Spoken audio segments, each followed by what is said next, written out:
आणि आत्ताच एक महत्त्वाची बातमी हाती येते। शिवसेना पक्षप्रमुख उद्धव ठाकरेंनी शहापूरच्या प्रकल्पाला विरोध करणाऱ्या शेतकऱ्यांना संपर्क करून शिवसेना त्यांच्या पाठीशी असल्याची ग्वाही दिलेली आहे।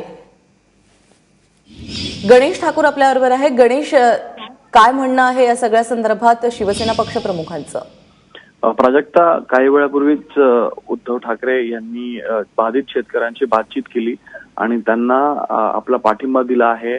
उद्धव ठाकरे यांनी ह्या बातचीतमध्ये स्पष्टपणे सांगितलं की शिवसेना आणि ते स्वतः पक्ष आणि ते या बाधित शेतकऱ्यांच्या पाठीशी आहेत आणि कोणत्याही प्रकारचं नुकसान त्यांना होऊ देणार नाही आणि त्यांनी घाबरायची गरज नाही, अशा प्रकारचं जे स्टेटमेंट जे आहे त्यांनी या शेतकऱ्यांना केलेलं आहे।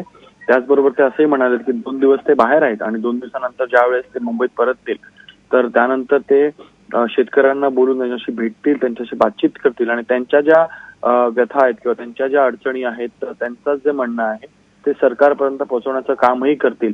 तर अशा प्रकारे भाजपच्या विरुद्ध पुन्हा एकदा शिवसेनेने पक्षप्रमुखांनी एक भूमिका घेतली आहे। काही दिवसांपूर्वीच इडवी माझानं बातमी दाखवली आणि त्यानंतर पालकमंत्री एकनाथ शिंदे हे जाऊन शहापुरात बाधित शेतकऱ्यांची भेट आणि आता स्वतः उद्धव ठाकरे यांनी शेतकऱ्यांना पाठिंबा देण्याची ग्वाही दिली आहे आणि भाजप विरुद्ध सूर जे आहे ते पुन्हा एकदा समोर आलेलं आहे आणि शेतकऱ्यांनीही उद्धव ठाकरे यांचा धन्यवाद केलाय आणि त्याचबरोबर आता त्यांना एक हिंमतही मिळाली असंही त्यांचं म्हणणं होतं।